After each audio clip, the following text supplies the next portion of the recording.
Hey, how's it going? It's Grant It's Shelby. with the Garden Aviator, and happy St. Patty's Day to all. It's got baby Myra here and a wonderful topic tonight. We will be talking about the difference in care between Neocaridina and Caridina, and more importantly, what is the right shrimp for you guys to keep. So I'm going to cover over all the ins and outs for both of them. And a lot of the keeping the two of the shrimp have a lot in common, and I'll go over the similarities as well. But when you first get into the difference of Caridina and Neocaridina, the biggest difference is the water parameters. The biggest one is going to be pH, and this is really only achievable a few ways. And for us, the most efficient way, the most effective way, the most stable way is a GH only mineral. So there's no KH, no carbonate hardness in the water, and then an aqua soil on top of that. So there's other ways with using acids and peat moss, and those just are kind of messy, and they require a lot more work, a lot more testing, and to me, the parameters don't stay nearly as stable as you do when you use the aqua soil. So right off the bat, aqua soil and RO water with GH only minerals, that is the difference between the Neocaridina and Caridina. For Neocaridina, you can just use, for most people, 90% of the people in the United States have tap water that is good enough for Neocaridina, where you're going to be able to just use a little bit of prime, or we've been using the Complete from Fritz, just to take out the chlorine or chloramines out of your water, remove the harsh metals, and make it safe for your shrimp and fish. That is what we use just for our Neocaridina, and we can't use the tap water for our Caridina because the KH in the tap water would render the... Oh, my beard is all over the place. I think it's got something to do with you.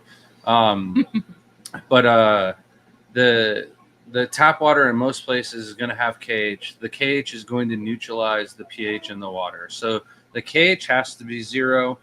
Some places say the KH can be up to 1.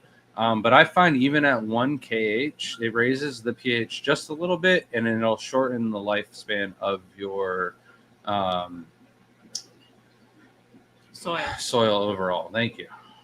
All right, so we got a question here from Toot Dog. Toot Dog said, Grant, first question, why did the blue bold extreme turn gray? Is this a joke? The way you lined that up was a joke. Like, he's got a punchline coming.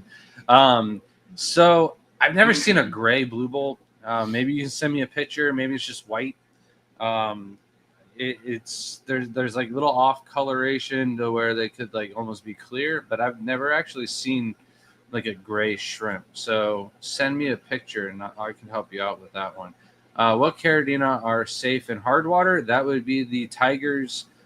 Don't go with fancy tigers. Those are actually a Tybee, but tangerine tigers are the best, followed by super tigers, raccoons, stardust, orange eye blue tigers, aurora blue tigers, red tigers, red tiger orange eyes. Like there's quite a few tigers out there, but those are the most common ones. Back to me. Mm-hmm. So with the Neocaridina, you can also use an inert substrate, where the Caridina, you have to use the aqua soil. I gave you a couple other options to go with, but the aqua soil really is the best one. With Neocaridina, they have like a little bit more of a camouflage reflex, where there's lighter substrates is going to cause like red cherries and black rose and green jades or green emerald. Since it's St. Patty's Day, I'll talk about some green. Those will lose color if you put them on white substrate or a clear bottom. When you catch them and you put them into a cup, they lose color quite quickly because they're trying to blend in or camouflage with their surroundings. But vice versa, if you throw them on black substrates, then they really, really, really try to match that, and they can't turn black. So what happens is they get as deep dark color as they are. Some of the blue dreams, blue diamonds, or the chocolates can actually turn a little bit black in color. Even the emeralds.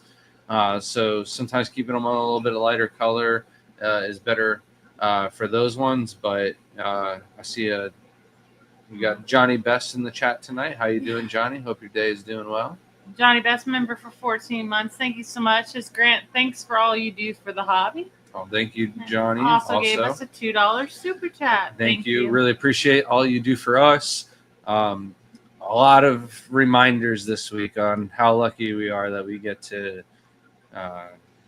do this for our living and be able to do something we actually enjoy and love to provide for our families. So, and it's all because of you guys and your support. And you're right at the top, Johnny. Thank you. Back to you. So we're talking about substrates, and the Neocaridinas need the darker substrates for the camouflage reflex. Well, on the other end with Caridina, you don't really have to worry about the camouflage reflex. So you can take your like royal blues and your black tiger orange eyes or your black King Kongs and black pintos, and you could actually throw them on one of the brown substrates, and they're not going to lose their color. They're not going to dull out. You can see them. They're going to pop more on the substrate and really, shine in your tank. So there is that benefit to Caridina shrimp if you're thinking about setting up an aquarium and you really hate black substrates. There is a brown brown aqua soil for Brightwell. It's the Florinbacter Cafe. The Escuro is black. The Cafe is brown. So I do find that the brown doesn't buffer quite as low, but it's only like a 0.1 or 0.2 difference on average. But it still holds there for like 4 to 5 plus years. So I think it's like superb for the tiger shrimp that don't really like don't really require the really low pH. And then a lot of the other shrimp that I named won't have any issue at 6.2 pH even. And some of the bags do get lower than 6 also. I just find that overall on average, it does stay a little bit higher. And then we got Johnny Best. He's staying active tonight. He's given us a one gifted membership to the Garden of Eater. If you receive that, please reach out to us. Email us at thegardenofeater@gmail.com, and we will send you a holographic sticker. Don't got one on hand. And then you also get a 10% off code to our website, tgoeshrimp.com. Since it's St. Patty's Day, we're talking about the website and discounts. The whole website is buy 10, get 3 free. If you place your orders in tonight, we can still get them out tomorrow and maybe on Wednesday also if they're placed tomorrow night.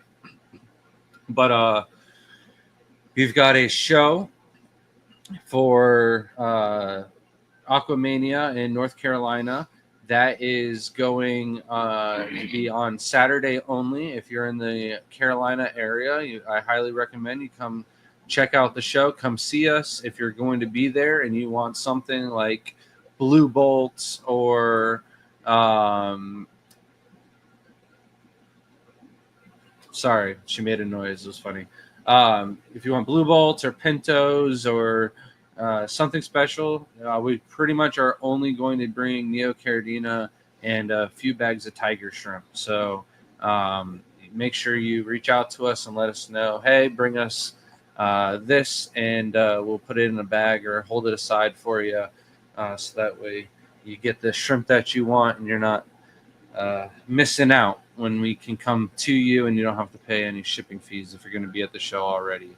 And then we also come home on Sunday, and I got to plant a bunch of tanks for Fluval, and then we go to Global Pet Expo on Monday. So it is a jam-packed week. We're not going to be able to ship out on Saturday or Monday through Wednesday.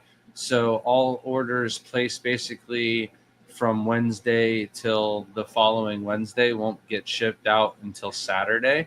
So that's why we're running the sale basically through that entire time period. It's buy 10, get 3 free. The house is running really low on shrimp. The breeding is picking up, though, especially outside. We just got a little cold front last night. So it is a little bit chillier today, but I think in another month or so, we should have a lot more of the Neocaridinas, maybe even have some of the reds available. So it is going to be quite a busy week. And then we got Toot Dog with the 5 gifted memberships as well. Dang, guys, really appreciate you guys. Toot Dog, you're also one of our top supporters. Really appreciate you guys. Anybody that got one of those gifted subs, please email us at thegardenofeater@gmail.com, and we will get you hooked up with a sticker, that 10% off code, and you can enjoy that sale while we're talking about the sale, you know? Thank you, guys. So he did send 2 pictures through. This is the first one. So And then the second one just looks normal. Yeah, they're not really gray. I do see like maybe like a little bit of like a greenish whitish shimmer. Could be a little bit of the light reflecting onto it too. Are This looks are like these we get out of our crazy blues. Yeah, I was just going to say, are Not these an for sure blue bolts? Or maybe a crazy blue or a blue steel got in there. You know, there's always that one looks normal. Yeah, So the second picture looks normal to us. That's just kind of what extreme. They change colors a lot from tank to tank. So like, even if someone was to send you a picture of what their blue bolts look like in their tank, when you get them into your environment, they're going to change. It's just what it is. they're very moody, and that's why I try not to sell extremes, because you can't guarantee it. Yeah. I've bought in extremes from people and taken them home, and they looked, before they even got home, not that bad, or I mean, not as good as the photos. And then, you know, some weeks they look great, some weeks they don't. Yeah, and we're talking from like 2 tanks that are done, water changes, everything the same exact, right next to each other. Put one blue bolt from that tank to the next one, and it could have looked really bad in there. You culled it, put it in the other tank, and all of a sudden it looks like a really good blue bolt. So it can happen. So we're talking about substrates. I highly recommend the Brightwell Aqua Soils if you're looking to get into Caridina shrimp. With the Neocaridina, you can go to Tractor Supply and get a 50-pound bag of the Black Diamond blasting sand for like $6. Maybe the price has gone up since then, but it's very cheap. It's black, so it works good. It's inert. I've used it a lot without even washing it, and didn't have any issues at all. However, go with what you like, with what the best looking one. For me, my favorite Neocaridina inert substrate is the Samurai Soil from Carib Sea. It is 100% inert, and it kind of looks like aqua soil, and there's a little bit of argument. Sometimes it's brown, sometimes it's gray. I think it gets a little bit browner side when the diatom brown algae grows on it, for sure. But it's dark enough that all of the shrimp still look like they're in their Sunday best, and then it's light enough that you can still get really good photos. You can see them, and it's kind of really easy to cull them and work with. So even like I want to try one of your like the gray substrates that you think look like cigarette ashtray. Yeah. And see what they look like when they finally get see if the mature. Greens and the blues. Let's see what they'll color up on, because it's more like a gray. So maybe it's just not white. Maybe a gray is enough color in the substrate. But I've noticed like a lot of people will even keep them on the pea gravel, and one of the reasons why I didn't recommend that one to buy is because it's majority lighter on the light white tanner side. There are a few darker pebbles in there, but I don't think the shrimp are going to be trying to match those ones and blend in. So, and then with like the blue diamonds, you can get away with throwing those on like the play sand, the pool filter sand that you can get at Home Depot. That's relatively cheap too. So you don't necessarily have to buy the expensive bags, but Shelby works for Pisces. There's a lot of pretty colors and substrates that you just can't really get at your Home Depot. So Derpy Shark said, I just got my first tank in today. Looking forward to getting some of those ocean blue Neos in 8 weeks or so. I'm excited for your tank to be cycled and ready for them. They are definitely worth it. The more I look at the ocean blues, the more I enjoy them. They're doing phenomenal. Can't wait to set up more ponds. Wait. I got a Derpy Shark. Jaden got this from Ryan from Wild Fish Tanks. He got a 3D printer and he's been going crazy. He's got everything from these sharks to he's got 3D printed shrimps. Shrimps are so cute. He's got a bunch of different things. Layla had a birthday party and she made sure that Jaden knew it was a girls only birthday party. Broke Shelby's heart. She begged to spend the night and then behaved and then packed everything up. And then Shelby surprised her that she could spend the night because she wasn't pouting and throwing a fit that she wasn't allowed to stay when like all the other girls were pretty much staying overnight. So she spent the night, but Jaden came with me and helped me out at the swap meet. He unloaded the car, brought it all over to the table. I got rid of a lot of the filters and lights that have been taking up spots. 2 canister filters gone. That's like an entire tank spot on the shelf, you know? I got a couple more to go, but it was a really successful weekend, and I told Jaden he could pick out anything, and one of his favorite things is sharks. So love sharks. Yeah, this is really nice quality too. D&K, Grant, what is your favorite shrimp food? So my all-time favorite shrimp food really depends on so I have favorite shrimp foods for different specific ones. My favorite complete, I like the shrimp envies. My favorite mineral food, I like the Glass Garden mineral food. Thinks it smells a little bit like celery, but it's super easy to break up, and it kind of like dissolves into the water column. And then when the shrimp eat it, you can see the minerals like in their body. I enjoy that mineral food the most. I like the protein food from Shrimp King. What other kind of foods are there? I don't know. I'm spacing right now. Those I would say those are my 3 favorite foods. So I don't need to go on. We'll have to watch that one. Black Rose, Larry D. I've got some favorite foods that are no longer in the market, and I want to bring them back. So what? Like Hans? Yeah, like Hans old foods. I miss those ones. Yeah. There was a strawberry banana one that was like squishy, and I really liked it.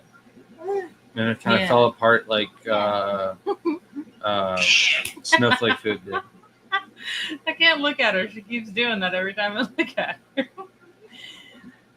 She had her first food. Was it yesterday? Mm-hmm. Yesterday, she had a little bit of mushed carrots.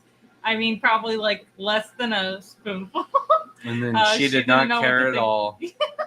It's my joke that no one laughed about. Well, you took too long to get to it, and I thought you were not going to do it. I said it like 4 times yesterday, and no one laughed at me. And I was like, wow, my jokes are really bad, I guess. And you use it today. You're one of those people. One of those people. You weren't going to use it, so I was like, how are you not going to use it? Laura says, do you find Neocaridina sell better at the shows? Neocaridina are the bread and butter of the hobby. Tiger shrimp do really well too, but it's a really hit or miss. But the tiger shrimp are usually like pretty good, except for one variety won't sell out at the show. We also bring a lot more Neocaridina than we bring tigers, but I would say for the most part, the Neos are the biggest seller at the shows. It's very rare that you'll sell some of the higher end Caridina, that there's somebody willing to pay the price and has the actual tank set up. But the tiger shrimp that can go in the Neocaridina tanks, they usually do pretty well too. Yeah. I would say that also I really hate this, but at a show like Caridina would sell well if people are not educated on them. So that's the reason we only bring Neocaridina really, and we'll bring some tigers because like so many people really like them. They see those. I mean, who doesn't love a metallic boa? Like if you saw that, like when you go into Fishwise and a guppy, you know, against Achilles fish, and you go and you see them and you're like, that Achilles fish is so much prettier. Let me just grab this and take it home. That's what people do at these shows sometimes. So that's why we try not to bring Caridina as much, because of people not knowing that you need specific parameters for that. And it would just not be a good case. And I don't want someone to go home and be like, well, I killed him. And I'm like, well, you should have known better. But that's why we hold ourselves responsible for not doing that. And when we do shows and we do have like blue bolts and galaxy pintos on the table, we only usually bring those when there's a shrimp contest, because there's people that are like, does anybody have the galaxy fancy tigers or something like that? Yeah. And I'll have some of those on the table because the ones in the show aren't available, right? But then I'm like asking the people, like, what is your tank setup? Do you have the right setup, water, da da da da da? And I know some of these people, like, they don't give me straight answers sometimes, and I'm like, they're gonna die. And you try to convince them, they're like, no, they're going in a good tank. I've kept these before. Well, why don't you still have them? Like, some people you just can't argue with, and they walk off, and you know that those shrimp are not going to go to a good home. Surprising enough, though, sometimes I hear stories about how they're still living but not breeding. Yeah, she is. She is teething.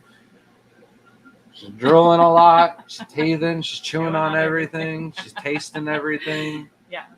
She's ready. Like, I pulled out a spoon and her mouth was just like ready. She's like, she knew what that was. She's used it. Welcome in, Bennington. How you doing? There's something. Can travel to visit. That will be. So are you talking to him about that? That's cool. Yeah, I don't know if he's waiting on me to reply. I'm pretty bad with that because of the time difference, Benny. I think you messaged me, and I was like right before I was about to go to bed, and I think I was like, I need to put more thought into this. And then I got like 15 messages overnight while I was going to bed. Is in his court now, as we said. 18 hours. 18 hours. The ball's in his court? Yeah, that's what he said. Oh, all right, cool. That's a long flight. That is brutal. Oh, goodness. Yeah, so you'd need to make like a whole trip out of it. 18 hours is long. I don't know if I could do that. Yeah, I think he's going to Shelley's, and then Lucky Aquatics? Yeah, I think, Nice. and then I think he's doing something with Corey from Aquarium Co-op. I watch her videos on TikTok believe, so. recently, and like the quality of her shrimp are really beautiful. I do really like her shrimp. I always miss out on the blue dragons when they go up on the auction. They go super cheap, and I feel so bad because they're shrimp that are really nice, and I never want them to go that cheap because then it kind of lowers the price of the shrimp themselves. She wants to chew on that. I know. Whatever that is. That little symbol. Oh, why are you buttoning her up? She does not want that. I don't know. She looks so cute. No, Little Lady Myra. Lady Myra. Crip said Myra wants to talk too, Grant. Don't hog out all the spotlight. Oh, I'm sure when she starts talking, she's gonna have a bedtime eventually. But right now, she's adamant about getting that off of you. Yeah, I'm not very comfortable with it either. I hate patches. That's why I haven't worn this shirt at all. But I got this shirt at the NEC. That's my St. Patty's Day shirt, and it actually ended up working out. So Johnny said, I realized yellow Neos breed faster than most others in my experience. Yes, we have noticed that a lot too. That the yellows seem to. I think the really ones with populate. the back line, they have more like the wild dominant genes that just produce more. They get bigger and they hold bigger clutches. I find. Oh, this is great.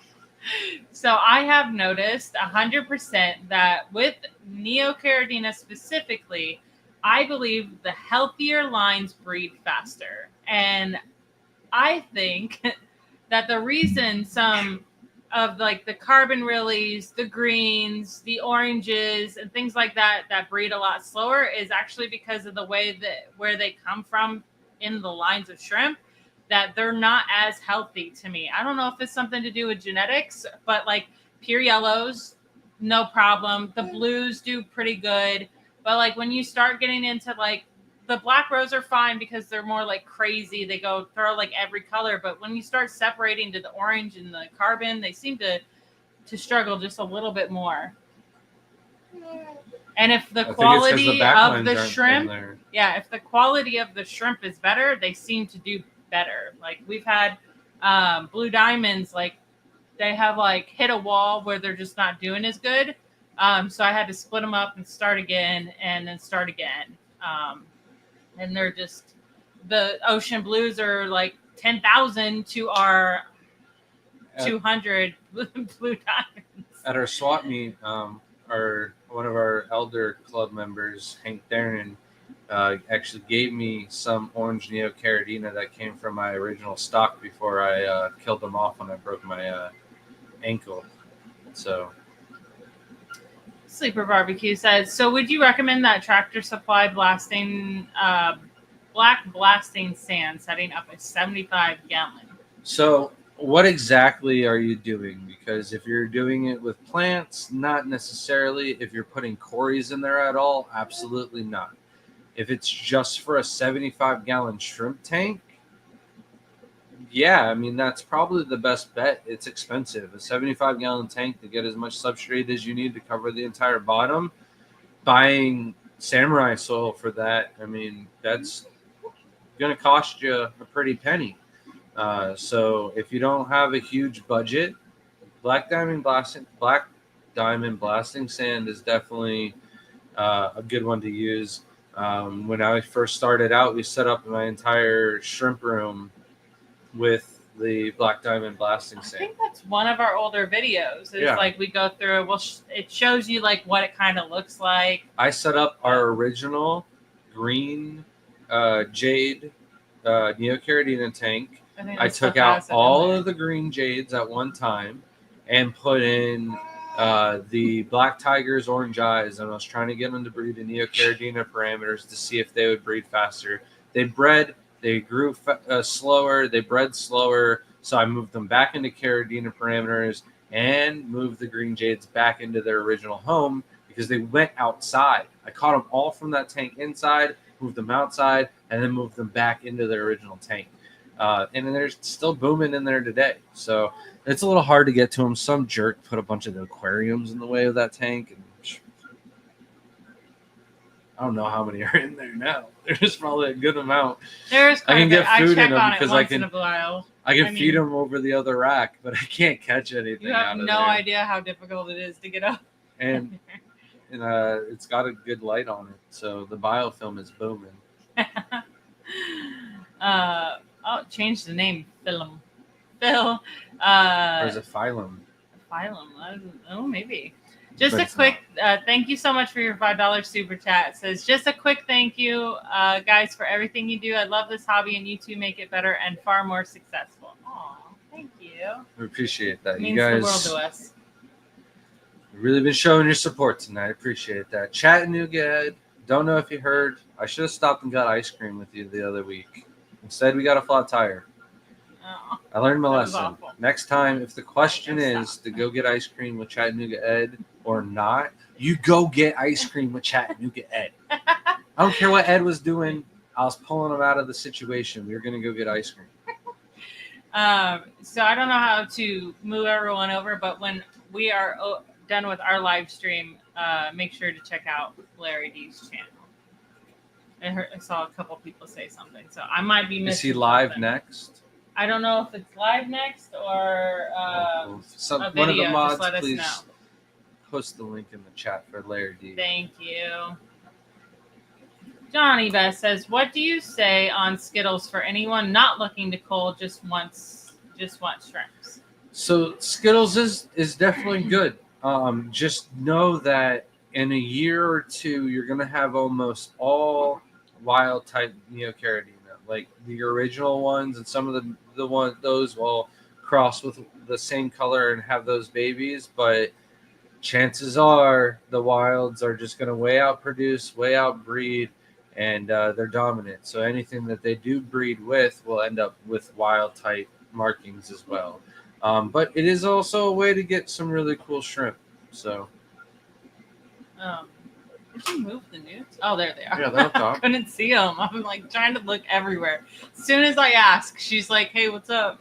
She's really fat. I think yeah. if I do a good like a cold water change on her, I can get the tank ready. to do. Yeah. What date is the show? What show? We have a show this weekend. I don't know what the time is. Probably the show in North Carolina. Yeah. Probably. It was the 22nd, right? I thought you were pulling it up. You literally have both phones over there. I'm figuring. Did half of it and then put it down, and it was just my brain's assuming. not working. The 22nd. And that's Aquamania. I know where it's at. I just can't remember the name of the town. Pittsburgh, North Carolina. Yeah. I think that's it. I want to say Pittsburgh every time. But yeah. Not that. And I wanted to do something different with Columbia, and I'm like, no, that's not that either. Ringed Shrimp Food, member for 6 months. Thank you so much. It says, have you ever tried making your own food? I've used Mark Shrimp's recipe with good success. So I haven't really done anything in regards to making our own food. We just really haven't had any time. I'm not a big fan of Mark, and a lot of his things are like clickbaity. I've heard a lot of people with Mark's recipe get like planaria and hydra and things like that. And if you're making the food from floaters that already have issues, then you're spreading that out to other tanks and stuff like that. So I just trust the commercial foods that are being made. But in the future, we might do something with Layla on making some food because she really likes to cook. And it's spring break and she's like going out back. I'm like, what are you doing out back? And she's like, I'm going to go pull weeds. I was like, all right. Like, I didn't ask her to do nothing. She just went out there and did it all on her own, fed all the turtles, all the koi fish, and watered all the plants and pulled the weeds. So she can only do that so many times before she's going to want to move on to something else. And she's making cookies and other things like that in the kitchen. I'm sure she can make some shrimp foods. Tube Dog said, what 2 Caridina species would you start with to make a boa? Probably have to cross with more than 2 species, but what would you start with? You could actually do it with just tangerine tigers and shadow pandas. So I'm actually like made my own skunks, blue steels, crazy blues, ocean blues, the green kiwis. I've gotten some purples, I've gotten Nanashi, Galaxy Tigers, Galaxy Pintos, and the next thing that I'm trying to develop out of those is the boas and pythons later, right? And then eventually I'll probably cross some orange eyes into the mix somewhere and see what I can get also. I also made my own yellow King Kongs from there, and some of the crazy like yellow hybrids come from that line too. So that's definitely what I'd recommend. I've also been pretty transparent. I did cross back on the 3rd or 4th generation. I believe it was 4th generation. And I used a Shadow Missoura, but you could very easily just use Shadow Panda. I crossed back so I would get the Tai bees sooner. That was it. Sleep Robot said, I'm new to this fish stuff. What's the best fish for starters? I would say guppies. No, guppies probably breed too fast. Maybe a beta fish. They're just slow. They survive like on like toilet water. Man, yeah. Yeah. I am going to recommend the Bleeding Heart Tetra. Layla got those. Layla got those in an auction. You would need a big enough tank for that. Usually starters use 10-gallon tanks. I think you could keep like three or You would need at four least a bleeding heart tetras in a 10 30-gallon gallon. tank. I don't know my fish as good as Shelby Yeah. does, but I would if not you have a recommend. 20 or a 30-gallon tank, bleeding heart tetras are like, I can't believe how hardy they are.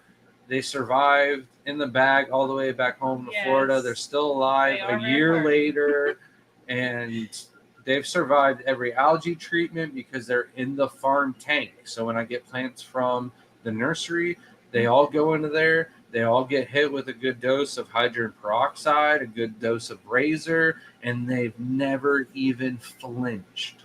Yeah. Get your bettas out of here. Guppies or beta fish. Guppies are great. How do you not recommend guppies? The only reason I would not recommend guppies as my number one is because they can reproduce really fastly, and most people don't know. And like, I don't know how old you are. If you have access to drive to, get rid of some of the guppies at your local pet store if you have too many in a tank, because that can become an issue. So beta fish are really easy, one per the tank, very easy to feed it. They last forever. They're a great way to know if you can do fish and keep going on with it. D&K said, I'd love to try making my own food. How do I do it? So I've never made it, so I'm not like the person to recommend. However, I do see Benny Tay in chat, and I know Benny's got some of more of those like DIY food.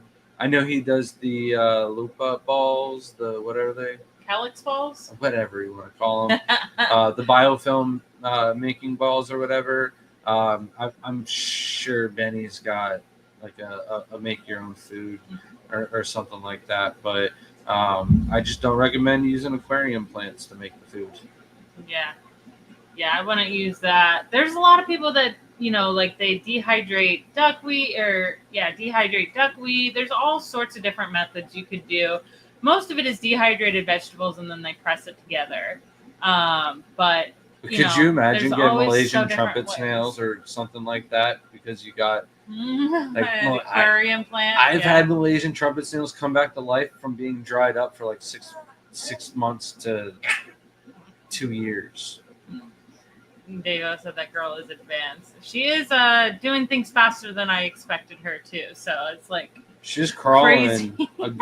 a good half a foot today before she lost momentum. Sid the dude said, what is the next Neocolor or line you think will hit the mainstream? And I don't know if we ever saw the shrimp with the perfect split down the middle on Keep Fishing Simple Tour, or I just don't remember seeing it. I don't know if they actually got video of it. Did they? I think they did. I thought they did. I think they have like the best video of it, but I just don't. But we have a video actually on it. It's like the video is called our rarest shrimp. Rarest shrimp. So if you would like to see it, we have a video of it.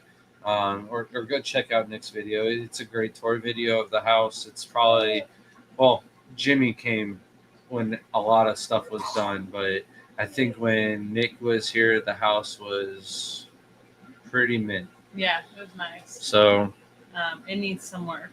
Grant started working on it. Got the Sulawesi water changes done the other day. Looking great now. I meant to make some water for the Opahula. We sold so many Opahula recently that I need to do a water change on them already, and I didn't do one that long ago. It's not really a water change. It's just making another 5-gallon bucket and then filling her up. But to answer your question on the Neocolor, the problem is like, see, Ocean Blues was not a thing we would even like fathom that would be coming out and like they would be that nice and actually be what they are, which is just like a higher grade. So it's not something you can really predict. It's kind of hard. Like I want another Neo line to come out, but like to stay stable, like the Starburst ones, like to have those Sunbursts. What? The koi ones, those aren't even really stable. I haven't seen a single USA breeder post any of the babies that have come out looking like that. So if I think that Chris Lucop posted that, and a bunch of like of the importers are like, oh, I got culls like that, let's throw them all into one barrel and sell them for like really expensive price. I think that there's a possibility of orange and green. I think there's a possibility of yellow and red. And I also think that there's going to be more colors with like black markings on them, similar to like Pinto markings coming out. But also, blue with backline isn't really a stable thing. I've been waiting for Max Caridinas to breed those now for a very long time and produce those. I've gotten like one here or there, and I just never really focused on them. But um, yeah, like Shelby said, I'm getting back into things. We've got a couple shows coming up, but I really want to go through outside and get the Neocaridina tubs like on the other side going for like wholesale, and redoing some of the tanks in the garage. And with the warmer temperatures in the garage, I think the Neo tanks will do better out there. And we'll do some like cooler color ones out there to try and get those going. Yeah. The blue backlines. The blue for sure. with the black backlines. I'm glad I'm not struggling this week, and it's you. No, you were last week was struggling, so bad. it's making me even struggle No, more. I wasn't struggling. Yeah, I don't know what you're talking about. It would be cool to see some new ones. I mean, those orange-eyed Neos, like, does anyone actually own those in the United States? Are they a thing, or is that still a scam? Like, to me, it looks like a scam. I haven't seen someone but that one person post it. All these people freak out about it, want them, but Yeah, has anyone actually got them? I haven't seen anybody that driving me has crazy. gold pupils here in the United States. I've had many people send me photos, and all of the pupils are black. And I don't know my eye biology as well as I should, but all the white part of the eye was like white. It wasn't really gold. It was white. So. Aquaballs, I haven't seen you in a while. Welcome back. Says, can you keep CPDs with the shrimp? CPDs are actually one of my favorite fish to keep with the shrimp. I've actually gotten some of the CPDs to breed in some of my aquascape tanks with the shrimp in them. And the females will get big, and they will get fat, and they will pick off the baby shrimps. But there's only so many fish that you can keep that aren't going to eat full adults, and the CPDs are one of those shrimp that'll leave the adults alone. Probably pick on some of the juveniles too, even especially after a fresh molt. But they're a good one. But here's what I got to recommend for everybody that wants to keep fish and shrimp in the same tank: get the shrimp first. Let the shrimp breed. Be patient. Get the colony of shrimp going to where there's babies and adults, and then put the fish in there and get the fish going. And then everything will be a lot better. You'll have more success, and in the end, you'll have a nicer tank and a better ecosystem because you waited and you did the shrimp first. Also, isopods are really cool. Start those off in the tank with the shrimp, and then you've got even more biodiversity, and maybe the fish will eat some of the isopods rather than the baby shrimp, right? Chattanooga Ed said, if you were starting a 50-gallon shrimp-only tank, how many shrimp would you start with? So we recommend 1 to 2 shrimp per gallon. If I had a 50-gallon shrimp tank, it really depends on the type of shrimp. If it was green emeralds, I'm starting with 50. If it's yellows or black rose, I got plenty of those. I can start with at least 100 in that tank, no problem. So it really comes down to cost affordability at that point. Back to the topic that we're talking about today, majority of Neocaridina are on the cheaper side, about $3 to $10 per shrimp. If you're buying online, your local pet stores, you're looking up to like $16 to $18 a piece. However, most Caridina shrimp are going to be anywhere from $4 all the way up to $50 on just the low end. The high end, you can get up to $100 a piece, all the way up to a couple thousand for some of the competition grade shrimp and stuff like that. So if you're on a budget, maybe Neocaridina is going to be a little bit better. We have done the math before in the past. I think to start off with a Neocaridina tank, lower end with black diamond blasting sand and stuff like that, I think you can get a tank with shrimp for like $140. And then let's say for a crystal red shrimp, if you have to buy the RO unit, you have to buy everything else, then you're going to be about $280 at the cheapest end. You have to spend more money for substrate. The shrimp are going to cost more. The RO unit's going to cost more and stuff like that. So Stephen Piece of Grain, ain't nobody setting up a 75-gallon shrimp only tank. Do you know that we had a 190-gallon shrimp only setup tank? Yeah, and I was going to do a 500, believe it or not. Cryptkeeper says, do the wild shrimp that we caught need brackish or salt water for the eggs to hatch? I was excited to see the berries on it when they arrived. So we caught those in fully fresh water. So I don't know how they would be a two-step shrimp. So you should be able to hatch them in fully fresh water. However, just about every single speaker that comes to the club, they add salt to almost everything. So adding a little bit of salt to the aquarium might help increase your chances just a little bit. Steven had something, and I wanted to talk about that too. What was? I skipped it by accident. I forgot. So speaking about weird shrimp that are out there, so said, do you have any tips or info on the Macrobranchium lancasteri? So these are like grass shrimp. They're freshwater shrimp. We've never had them, but I am assuming they're just going to be like any pretty much like grass shrimp. Can you pull up a picture? I had a picture, yeah. I was trying to pull it up where I had it. Like an Asian grass shrimp. Yeah. Whisker shrimp. Very aggressive. They need a lot of food. That's what I know about any of the Macrobranchiums specifically. So I feel like all the Macrobranchiums are a two-stage shrimp, and that they need the salt water to get back into the morph of a full-size shrimp from a baby larva stage.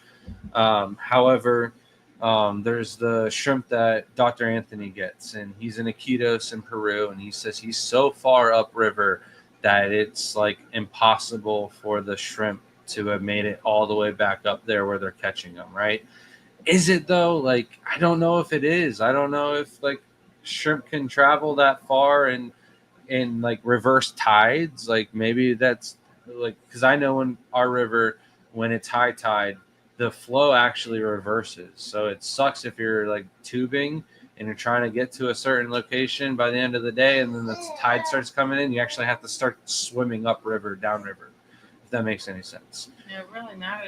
It depends though, because our rivers aren't that long compared to like right. They're right. It's not the Nile. It's not the Amazon. The Amazon's massive in size. It's not that long, but it's huge, right? No, it's long too, but not as long as the Nile.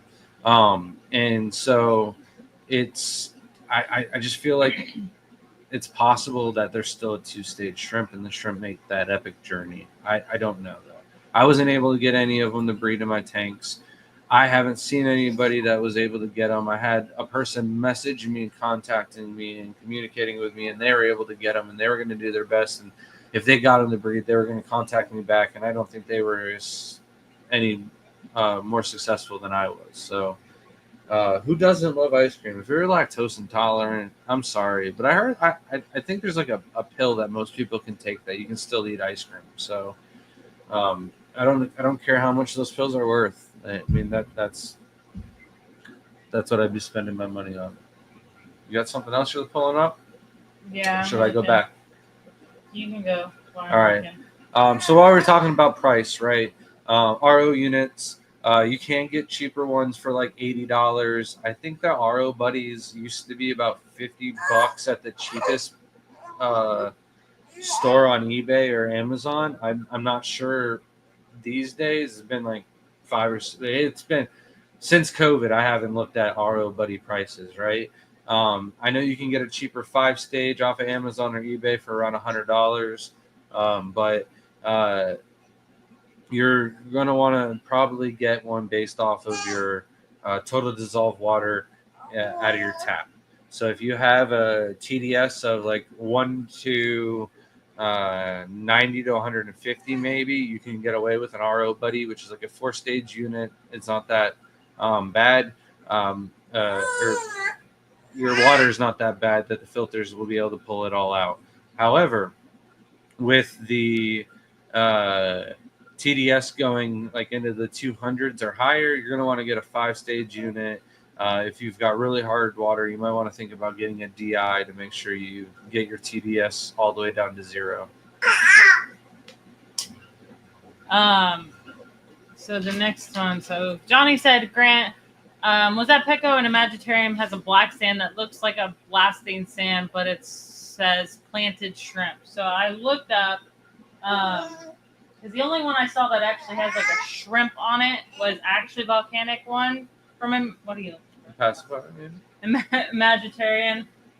They also have that middle in between one that's almost like the Eco Complete from Carib Sea, which is completely different. That just comes with like the bioactive stuff in it, so it kind of helps cycle the tank.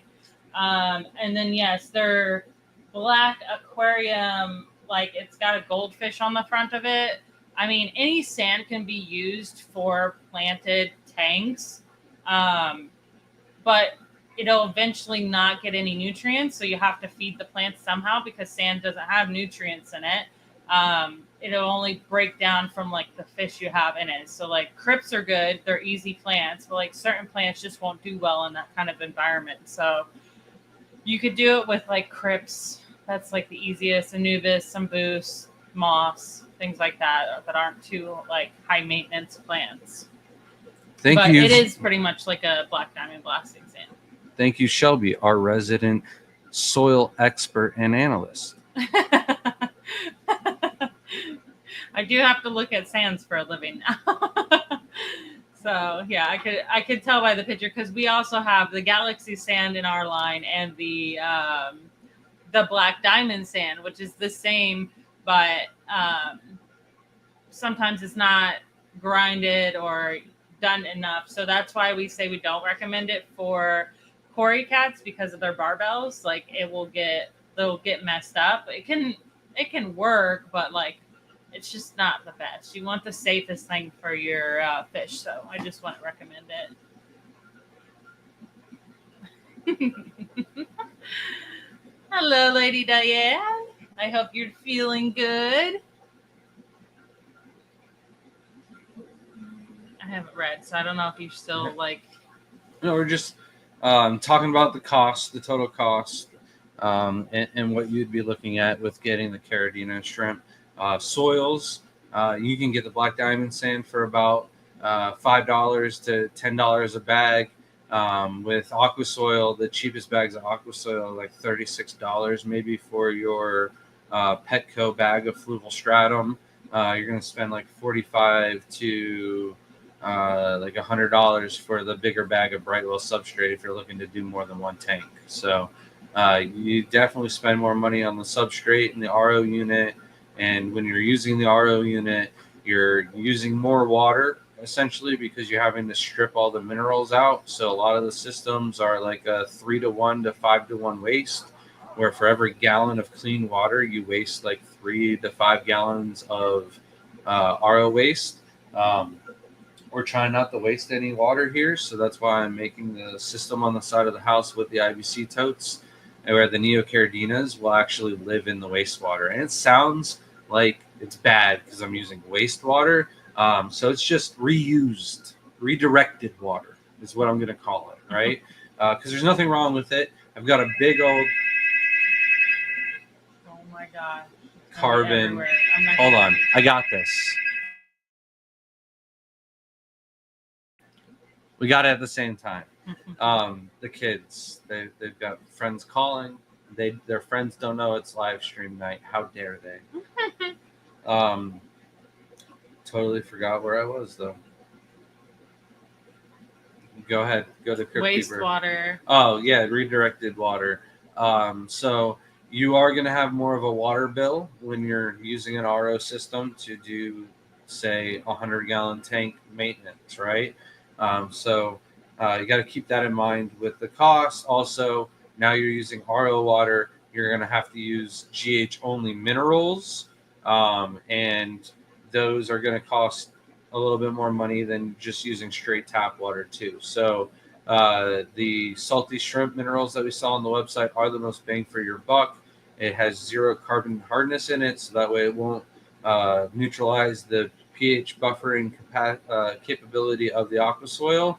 And then you also have people that have water softeners too. If you have a water softener and your KH is higher than your GH, then I'd recommend getting an RO unit even to keep Neocaridina shrimp also. There's people out there who just use like distilled water and think that it's all right and that an RO unit is too much work and too much hassle. I plan on having a video in the future to show how easy and uncomplicated RO units actually can be, but I understand I haven't even really got my system like up. It's way beyond what I should have probably got. I should have just upgraded to another unit and tagged it on with what I already had. But instead, I went to like a professional system. I've got to install a booster pump with all these sensors and float valves, and we're doing so much traveling. I don't want to get it set up and then there's a fail and I come home to a bunch of water on the floor. So we just gotta dial that one in, and then I'll show like an easier system for you guys. But I've definitely learned a lot about RO systems. But yeah, if you have a water softener, make sure you test your water. Make sure your GH is higher than your KH. Crab Keeper says, does the dehydrated duckweed respawn in the tank when you feed it into? That would suck. I don't know if it's seeds. So if you have duckweed that has potentially flowered, then it can seed. Fun fact: duckweed is the world's smallest flower, and then you could potentially have duckweed seeds that way. I don't know if the duckweed itself is capable of growing back, but I know the tanks that have duckweed around the rims that get dried up, I feel like every time that gets water to it, some of that comes back. Yeah. But when you're making food and if you're grinding it up and whatnot, I don't know how the food's exactly made. Yeah, I've just heard so many issues. Who knows? I would have to ask the person that said that they do it all the time. I can't remember who exactly it was, but they said they do it. Lady Diane said Myra's already talking with perfect timing and cadence. As you pulled it up, she started saying, I need some work practice still. She's humble. She's so funny. What was it today that got us both? It was so funny. I can't remember. No, I think it was yesterday. She goes, yeah.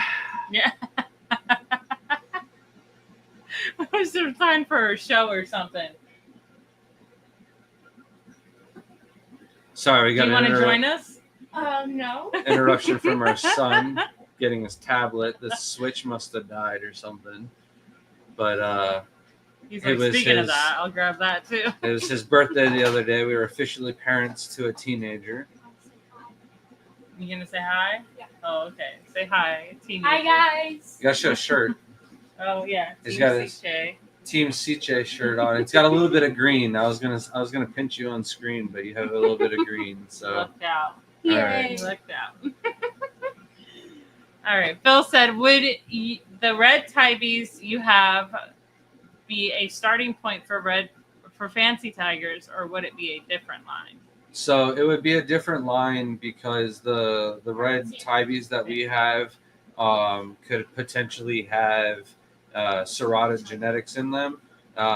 They're not being made or designed for the fancy tigers that we have available on the website. I do have some lines of Tibies that I'm trying to develop into fancy tigers, but those ones aren't for sale and probably won't be for quite a while. Sorry. The problem with the Serrata genetics and the fancy tigers is it produces a backline, and you don't really want that with the fancy tiger. Those the ones with the backline have a new name. I forget what it is. It was at the last international contest though. Of what? I'm sorry. The ones with the backline. Of what? Oh, the fancy tigers? Yeah. Oh, I can't remember. Vinny Tate's probably like at work or something. Laura said, What color is the sunburst again? So those were the orange and red, like splotchy ones. And they They're had really like cool. clear breaks in the bodies So too. To me, I felt like those weren't ready to be like released. I feel like you can get like a shrimp that almost looks like a calcio. So the dude said, "What are nicer yellows in person, King Kongs or golden back Neos?" I personally think that the golden yellowback Neos They from have the our back line, they're a little bit nicer. But the Yellow King Kongs, there's like a point in the middle of them where they look almost identical, and there's not that big of a difference. It's the back line. Yeah. The back line makes Right. the difference. It looks like a highlighter in the tank because of the back line. Like I could have a clear yellow shrimp with a back line and it still looks really cool. Where like if it was a clear King Kong, it doesn't look cool. Like it's bad. So But I do really enjoy Yellow King Kongs in a aqua soil tank planted aquarium just as much as I like the Neocaridina in a basic aquarium. Laura said, "What about white clouds versus shrimps? Isopods versus white clouds lost for sure." Yeah, no. The fish definitely will eat those isopods real quick, and turtles. You were standing in front of the light, boy. Thank you. But white clouds, we've had them in with shrimp before. They just don't breed as good. So any fish that schools a lot, it's going to be a problem. But I love white clouds. I mean, I love any smaller fish usually do okay, but they just don't breed unless you have a ton of hiding spots. Like I have a nano tank that's fully planted. It's got like a tree, pretty much like a hidey hole for all the shrimp underneath the tree because there's like a dugout from where the beta fish used to be. And the shrimp breed in there. And I have endlers all in that tank. So they're breeding really well with them. But you have to have a lot of coverage for them to breed.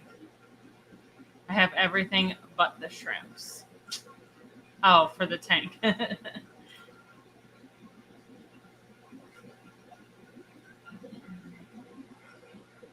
Back to me. Mm-hmm. So we talked about the RO water, the salts, pretty much the cost of everything. The foods are going to be the same. The filtration is going to be the same. The aquarium is going to be the same. Whatever else you put in the tank is going to be pretty much the same. The other thing, though, I find with Caridina is there's a little bit of prep the night before. So a lot of people value their time, and if that's the case, then there is a little bit of more time in that aspect with the Caridina. If you don't want to take the loss of time, you can spend more money on liquid minerals, and you're able to use those within like an hour, mix them up, and then add them into the aquarium. And it's not nearly as much like going back and forth in prep work as it is. But Neocaridina, if you're using tap water, you add the prime right into the tank before you put the tap water in, directly in. I don't usually, have to change the temperature or anything like that. The hose temp for the water is usually close to 70, 72 degrees that we have already. Stephen P says, now that I believe that y'all would set up a tank like that. And then we have Shrimpinos. I can't say that. Maximus. Shrimponymous? It's probably something super simple. My brain's just not putting Shrimponius. Shrimponius Maximus. I'm trying to think of where that was from. Luteus Maximus. Right. Okay. Shrimponius Maximus. Okay, that's great. Big up on the heart and massive, much love and respect from a very tired UK. I'm surprised someone's watching us from the UK. That still blows my mind when anyone out of the US watches us. You're Like, drinking cool. Some coffee or something, What some time tea. is it It's there? tea. You're in the UK. You've been drinking tea for a couple of hours, mate. Can you stop? He does that to me. Not everyone drinks tea. It's also St. Patty's Day. He's just partying. So I don't know. Hey, Genevieve. So you guys celebrate St. Patty's Day in the Geek UK? boy. Is that just an American holiday? Where we celebrate our Don't ask our me. Irish heritage? I'm like one Well, obviously percent they Irish, do that in maybe. Ireland. I'm mostly Scottish. Scottish. That makes sense. Mac Aquarium says, are those bamboo or pom-pom style shrimp two-stage as well? Yeah. I think they're both. No one's got them to breed, so Yeah. if someone gets them to breed in freshwater, I would absolutely be buying those in a heartbeat. I'd be getting them. Marcos Vivas said, I'm so excited to put my order in for a black rose. I heard they don't breed true. How stable is your line? So somebody asked me this the other day, and I told them that we probably have one of the best, most stable lines in the United States. However, life is like a box of chocolates. You never know what you're going to get. The Black Rose are like a higher grade, better selected for the black pigments of the chocolate line. So there is a good percentage of culling that needs to be done compared to blues and yellows and reds. You'll get out of the Black Rose line that we have, you'll get Bloody Marys, Blue Diamonds, Carbon Release. We've got somebody in our club who's actually gotten 10 greens now into its own tank, and they're going to be breeding the greens out of the Black Rose, which I've wanted to do or wanted somebody to do now for a long time. So what? I've been trying for years. Well, I keep getting them. I keep putting them in tanks. Jody beat you to it. Yeah. And I mean, they're down there. I just can't get them to breed. That's why I have that theory that when you try to split off shrimp, they just don't do as well as like a normal, like it's. I think you take them like from one tank and put them into another tank. It's that whole Greg Sage philosophy where it takes 2 to 3 generations before they actually start producing at their maximum. That for 2 generations they could be stunted and slow down on their breeding or not breed at all because they've just simply gone to a new habitat. I'm sorry, I'm laughing so hard because I don't know if she's mad, if she wants to chew on I think it. it's a texture thing. Like this side doesn't feel that bad. She's the other just side that's on my boob. It's not comfortable at all. This is irritating. She's just grabbing I hate it. She's textures. ripping at it.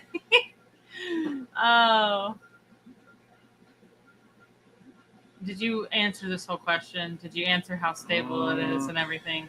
Yeah, more stable than others, but you'll still get like 10 out of 30 babies will probably not look black. Yeah.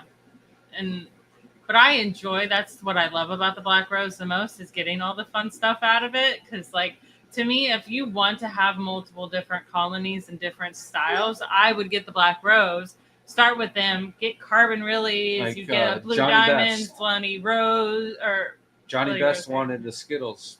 Just get the Black Rose, right? And the then you cull the really ugly ones, and you keep the beauty ones in there. Yeah. The only color you really don't get from them is yellow.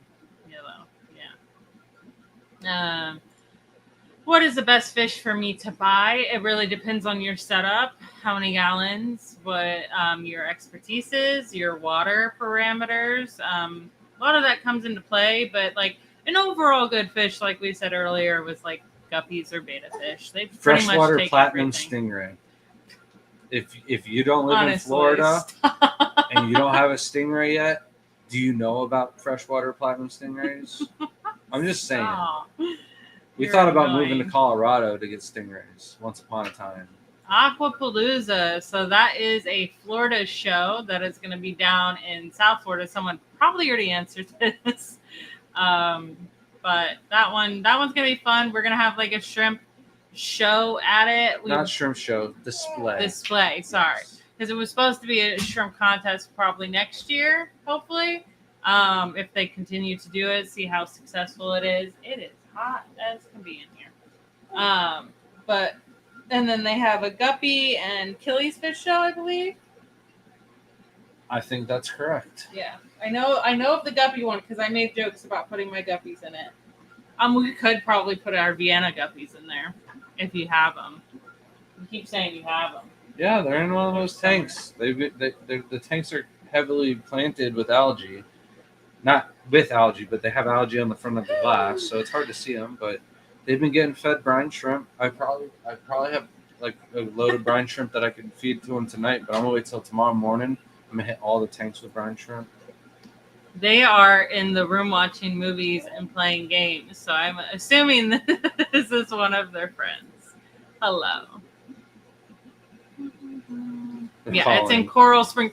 I'm so excited for Coral Springs. Get some. Yeah, it sounds like a fun. I think the hotel is booked for us because I'm a speaker, and I don't know if it's booked on Thursday or not. But I think the kids are gonna miss a day of school, and we're gonna leave on Thursday, drive down, get an extra night of hotel, and maybe even just collect through the night that night. We won't be keeping anything, but I love catching bigger fish than Shelby and more fish. It just makes my night. Good luck with that. That snakehead was a fluke. All right, a fluke.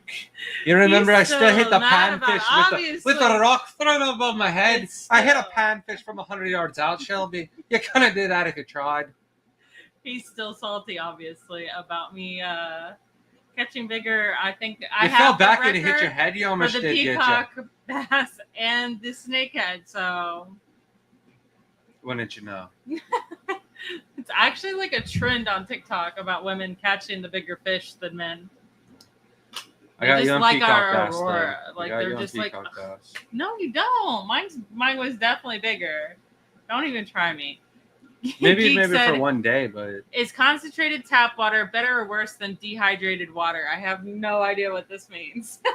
I don't know the difference between either one of them. So this is from Geek Boy. This is a trick question because dehydrated water would be concentrated. Tap water. Oh, well, I mean, it could be. It could be from tap. It doesn't. I mean, it depends on the exact parameters, but I wouldn't. When I think of dehydrated water, I think it doesn't exist. I mean, I don't know sure. why. I think Geek Boy's trying to stump us. He does this kind of questions on stream, but then doesn't talk nice. We're gonna have come to up to us and have conversations with us at the shows. You caught me. I haven't seen the video either. You literally only caught me for like 3 seconds while I'm eating dumplings, and I'm just like, I didn't even get to say hello. I really just had a mouthful of dumplings. We spent way too much money on dumplings. Okay, sorry. Let's rephrase that. I spent too much money on dumplings because I couldn't decide what to get, and I was all by myself. And there was like this fancy machine that you press buttons, and then by the time I was done, I was like, "That's a lot of money." But they didn't go to waste because we didn't eat all of them, and we've always got even at the reef shows, we at least have one group of friends there. And even though Harley didn't show up, he still had help at his booth and asked if we would help them out if they needed help. And I was like, you know what, we need I was like, you know what, I don't want these to go to waste. Let's go see if they want some food. And their eyes lit up when I handed them those dumplings because you could tell that they had not had a chance to go get food yet. So it makes it okay. It is what I thought. Yeah, you can't dehydrate water. It's a sense of removing water from water, as water is already its most dehydrated form.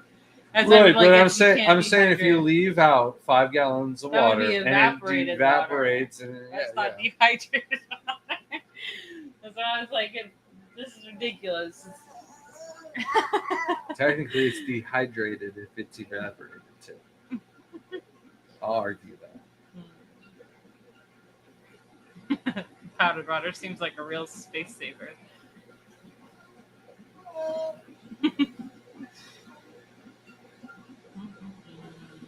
Back to me. Mm-hmm.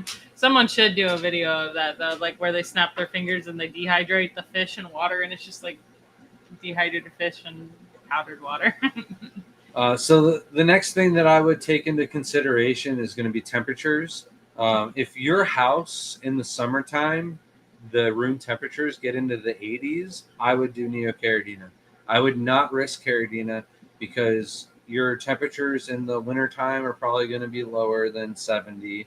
And then there's going to be that fluctuation where everything's doing really good in the 70s. You might even get some breeding. And then midsummer, just when the tank starts peaking, one of the shrimps can't take the heat wave and it causes a ammonia spike, and then the entire tank crashes because when it's warmer, the ammonia will creep up faster and the shrimp will decay even faster, and it'll just be a way bigger issue for you. So if you have an issue with your tanks getting hot or your fish room is just in the 80s, I would stick with Neocaridina and stay away from the Caridina shrimp. Spaghetti, no, that's really cool. Sleeper box. I just lost 1,200 shrimp from the strawberries. I just thought like it from a game or something. I gotta know. Oh man. That was Jaden's friend. Yeah. No. Like, is that a RuneScape person? I just they don't know. They knew Jaden and Layla. So. That is so cool though. Hopefully you get to explore and collect there and have a good time meeting and visiting your daughter. Back to you, sorry. All right. So I just talked about temperatures. Then the overall hardiness of Neocaridina, they do actually tolerate a little bit more of neglect and laziness or whatever. So if you're traveling a lot, you have a new baby, or you just got too much time on your hands to have to deal with the water changes and everything like that of the Caridina shrimp, then I would get the Neocaridina, especially if you're going to run like a filterless tank or a bowl or one of the smaller aquariums. I would do Neocaridina over the Caridina just because it's easier to keep the Neocaridina happy, where the Caridina, you really need those nice stable parameters, especially that pH that I talked about. And that's not going to be easy to do if you neglect your water changes or don't top off the tanks or stuff like that with your Caridina shrimp. Lady Diane Shelby, you should get Luke Wang's Vietnamese cardinals. You'll thank me. Love them. Tenikthese. I'm getting better. I got that one. That came out, but I can't say the other one. Not even going to try. So these are actually one of the ones I really wanted a while ago because Ashley from Blue Mind, maybe close. Blue Mind Ecosystems had like gotten some or were gonna get some or had some. I don't remember. It was a video, and we went on a deep dive of these. They are so beautiful. Hopefully one day I will get myself together and be able to do things like that. To answer the next question by Derp Sun. Wait. I was actually gonna call Luke Wang today. That's so ironic. I'm gonna give him a call tomorrow. I think that was a sign. I need to call Luke up and make sure he's got the Hummels ready, because once they go in the Shelby's tank, if they do well, then we're going for it. Yeah, and to follow into this, as Derp Sun said, Shelby, what are the different endangered fish you are working with? Do you and LRB share / work with some species? So I stopped having fish in the house because I was getting too overwhelmed with everything, obviously, and the baby I knew was coming. So I decided to get rid of a lot of my fish. I do still have some tequila Gudeids, and that was just recent trip that we took to Greg Sage, thank you. And I don't really have any other endangered fish. I want to work with them more. And that is a goal of mine, again, to get there. But unfortunately, like, I just, with the time consuming of that, and I really want to move and have bigger tanks. Like, the whole plan was to have 20 gallons in the hallway for Gudeids and special endangered fish. And that still might happen, but there's other things on the priority list that need to happen first. Yeah. So. And then, yes, I would probably work with LRB if we, had some that we want to share. He's got plenty of tanks he can still work with, so he's not worried about like. I'm sure in the near future, Shelby and LRB will be doing some killifish projects. Yeah. But, I know he wants some of the Vienna guppies, so it's like we'll definitely eventually get there. But like, I'm not to the point where he's at. So he's gonna get the Vienna guppies for those rice fish that I want. Okay. I'm already calling that. We got room for rice fish. But yeah, I would definitely. And Luke takes really good care of all his stuff, so. That's exactly what it is. Yep, stingrays are illegal in Florida. It sucks. I know that's one of the biggest things Grant's always wanted. Bugsy said, can you suggest a water to air ratio for shipping shrimp in breather bags, 0 air? Yeah, absolutely no air. It's very, very hard to get a perfect breather bag with absolutely no air in it. Most of the time, there's like these little micro bubbles that are on the side of the bag too. And when you finally pull the bag tight, all of them fall off the bag and then go up to the top of the knot. And there's still like a little tiny gap of bubble in there. That's perfectly fine. Dan said this in his talk that none of the bags are airtight. So generally what happens in the gas exchange is as the carbon monoxide is released out of the bag, that little tiny air pocket will disappear. However, if there's a big air pocket, the bags won't breathe the oxygen in the way that they should, and you'll won't have a breather bag. You'll have a very, very, very thin poly bag. So it'll pretty much have to leak most of the air out before it'll start actually working as a breather bag. And then passing what I knew it. He's a leprechaun. You know what I saw the other day? I was leaving shopping for Global coming up, so I had to get nice business attire. And I walk out, it had been raining all day. Giant rainbow across the entire side, both sides. And I was like, but it's not St. Patty's Day. What's going on? If there was ever a rainbow, growing up, there was always rain in the Keys. Like it rained almost like every day.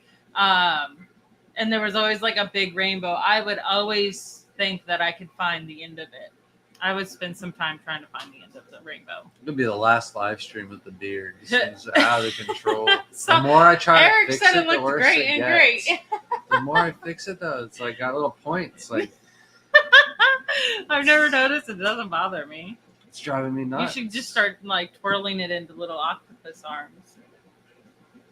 Cool. Oh yeah, you'll love that. I twist up Gross. one little thing, and she's like, "Ew, stop it!" Imagine 8 of them. She's like, "Oh my god, you're so gross. Why would you do that?" But if it's her idea, I guess it's fine, right? We'll find out. Geek said there was too many people around. I did not want to take too much of your time. Anyway, don't ever feel this way, please. You were the one person we knew. You're the one person I was like, "Oh, cool. I'm gonna have a normal conversation with somebody," and not then about you corals. disappeared. I saw you one other time, and you were like interviewing somebody while I was walking around with a baby, and I'm like, "All right, I'll see him later." Don't ever feel this way though. If you see at our shows, it doesn't matter how busy we are. We honestly do love to hear from people. Like I've seen people post about seeing us at a show, but I didn't speak to them at all. I was like, it's completely fine. I don't care if I'm crying, if my face is all red. Oh, it's so that minute break or that second, even if it's like a few seconds of like, hey, like so nice to see you, like that makes every like little stress or worry or sometimes these shows do get overwhelming. That takes away a lot of that overwhelming feeling, and it makes me feel so happy. It makes me feel so grateful. So and the one little story I want to share is at the last Daytona Aquashella, I had to rebuild this stupid little floating island 3 times.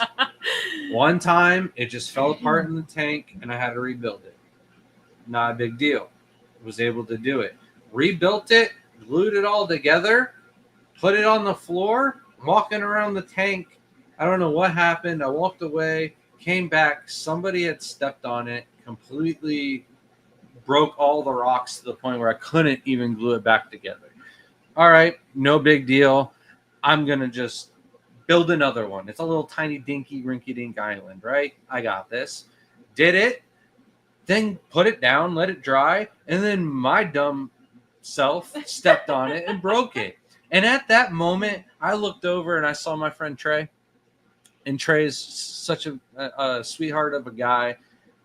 He's doesn't really have a bad bone to his body, and he saw that I might have been in a struggle and was like, I'm not gonna mess with Grant. I'm not gonna bother him, and completely avoided me. And I never even got to see him like the entire show. And it's not somebody that I missed out on seeing for the entire year. I'll get to see him again. I already saw him since, but if he had come up to me at that moment and be like, "Hey man, how you doing?" I would have been. I could have like de-stressed a little bit. Instead, I was like, "No, I gotta fix my own stupid mistake. I can't even laugh it off with somebody." So even if it looks like I'm struggling, come up, talk to me, because I would have liked it if Trey came up to me and was like, "Hey man, how you doing?" And I could have been like, "Actually, I'm doing really crappy, but how about you? Are you doing good? I need some positive vibes over here. Bring them my way." And Trey is nothing but positive vibes. So I was like, dude, you could have saved the whole. I could have won. Could have won if Trey came up and talked to me. He's not going to watch this live stream, so I can say that. But if you heard that, he feels so bad. Stephen P, member for 30 months. That's insane. Thank you so much. Says, I like my water juicy. I don't know why that sounds so weird, but it does. DNK said, what's your favorite filter for shrimp tanks? So we haven't really put the aquarium co-op filter to use quite yet. It's cranky in the tanks. I love the way the flow is coming out of the filters, the amount of flow and everything like that. Yeah. Sheila enjoys looking at it. These cheap ones, you get them for like $3 or $4 off of Amazon or eBay. They work great. There's nothing wrong with them. So my answer is going to be sponge filters. They're my all-time favorite. One of the ladies at the swap meet wanted my Fluval 405 canister filter and asked if I would do a little trading from her table for the filter, and she had a bunch of sponge filters. They're all little tiny ones. I knew Shelby would like them too, so I traded them for all the little sponges. And it doesn't really matter what sponge filters; they're all going to be good. But are the aquarium co-op ones going to be that next level? Stay tuned, subscribe, hit that notification bell. Hit the like button, comment down below, and maybe you'll find out. Like the only time we ever say that. We barely ever say that interaction.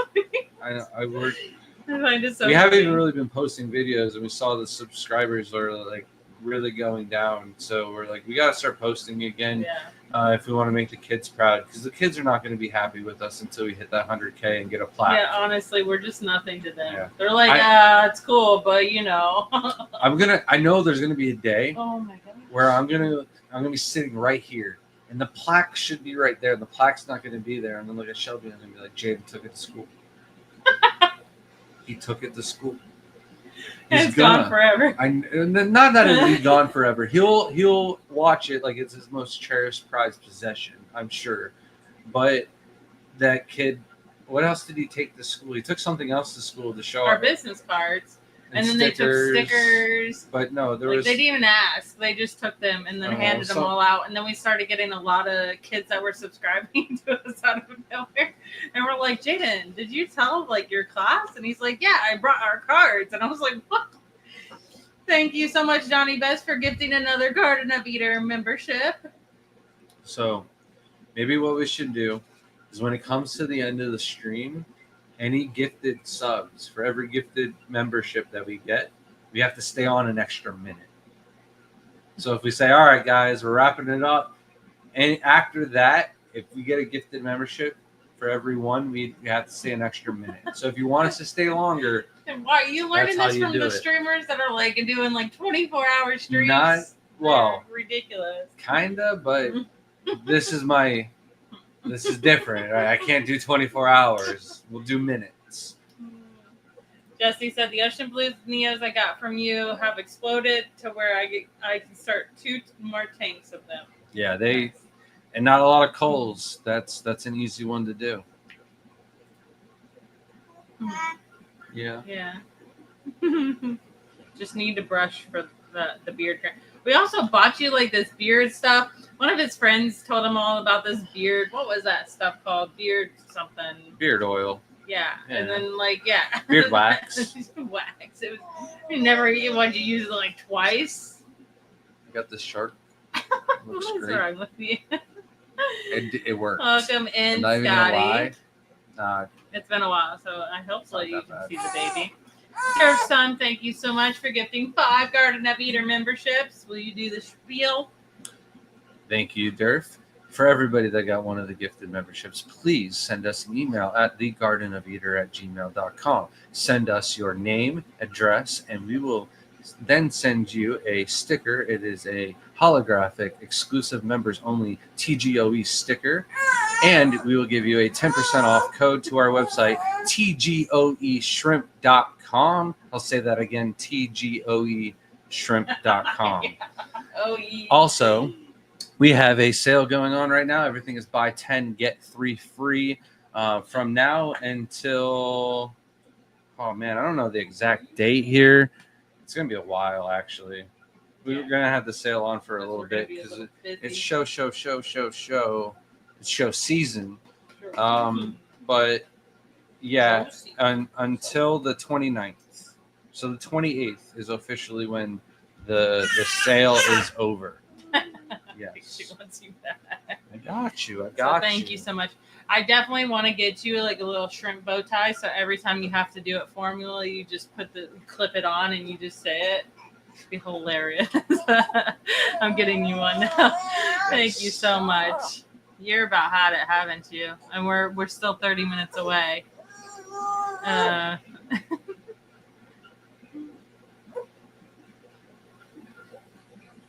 See, I said I gotta get a Shelby hug in. One of the best things about Aquashella, yes, I appreciate it when I see you. You make me super happy when I see you.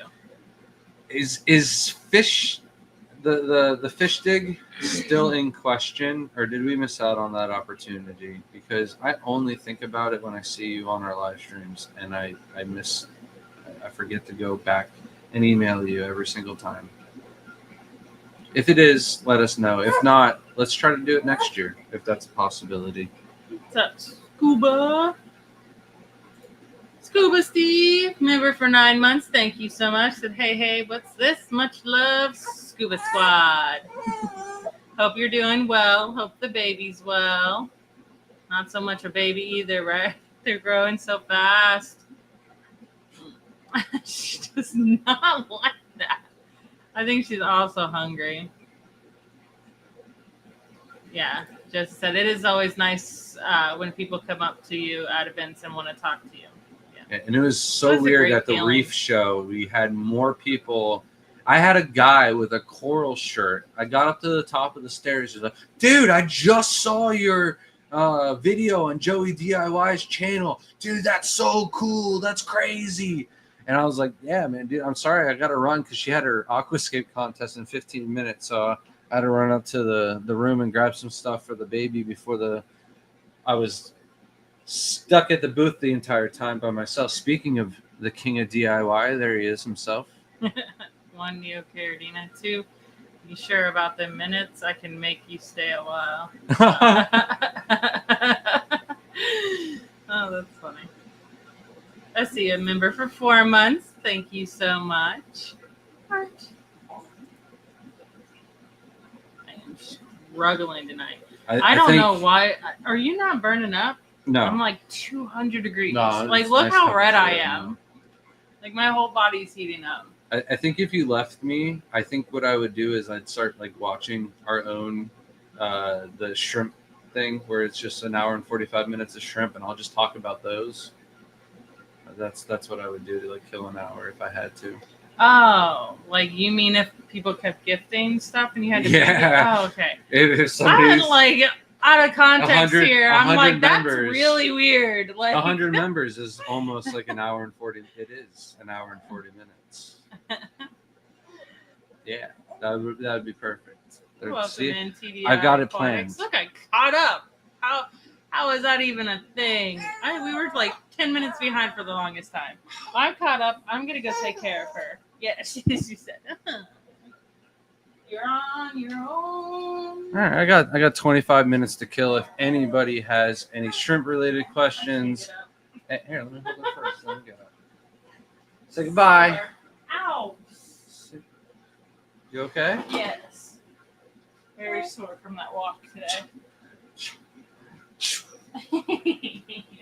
All right. But anyways, if anybody has any shrimp related questions, it's also about time to get your summer tubs up and going. So I did a little bit of that the last couple of days. We did some cleaning out of the side of the house. It's pretty much just pallets. When you buy so many, when you get so many tanks to Scape and all of the substrates from Pisces and a couple of pallets from Carib Sea, they come on actual industrial pallets from like DHL, and it's on like a big semi truck, and they use like a little forklift cart to put the tanks up the driveway, or the pallets up the driveway. So the back of the truck is full, and I don't know why I didn't think about it. And I wanted to go buy a couple of ponds from Real King, and Shelby's like, "How are we going to do this? The truck's full." So instead of a couple of the like 180 gallon Rubbermaid totes, or the Tough Stuff totes that they have, I bought a bunch of muck buckets, so that way we could take care of a bunch of the plants. I've got plants for the show this weekend, but I also bought extras because they're plants from Thailand, and I don't have to worry and order another order before Aquapalooza. So I'll have some really nice plants for those shows as well. And then on top of that, we're getting plants from a different supplier, which is kind of cool because these are plants for fluval. But I also get to like guinea pig like this supplier, right? So if all the plants come in good to me, and I like everything, I pretty much ordered like the same exact like bread and butter stuff that I use anyway. So I'm like, I'm gonna test and see how this nursery pretty much comes in the quality that they have. So those will be arriving tomorrow. So I got a bunch of tubs set up for that also, and pretty much the only thing outside right now are rice fish. There is a celestial pearl danio that survived over winter. Two of them. There's one in two different tubs. So I didn't think that those could overwinter, and I lost some mountain cloud minnows this winter because of one of the freezes. So they're hardy as the mountain cloud minnows, and I'll probably be keeping those those outside all year round too. My buddy Troy that I was talking about earlier, he has some of the nicest CPDs available. Also, Richard Reynolds, he has a really good colony of CPDs that he gets going also. So either get them from one of those two guys, just to have, like, they're one of my favorite fish. So if they're out in the pond outside and I need them for an aquascape tank for a show or something, I can just go harvest them out of the pond and keep them there all year round. That was a really cool find.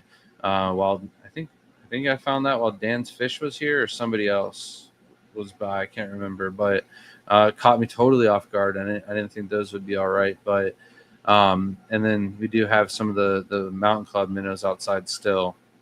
Just lost a couple of them, which was weird. So mostly rice fish though, a couple different varieties, And then we've got like the Vienna guppies, some golden crown tails, some Japanese double tails, double swords that we need to move back outside. And then I think Mississippi metallic snake skins, or I can't remember what they are. Shelby knows. So, all right, there should be some stuff to talk about in chat now. I have no clue where Shelby was, though. All right, I'm here. So, besides the ponds and everything like that, I did get the Suluese shrimp a nice solid water change and got those taken care of. Those will be good for like a couple months without having to do those again. I wish I had gotten them done before Dan's Fish was here, but when he was here, I was definitely like, yeah, I got to get those done. Shelby's been asking me to do them for a while.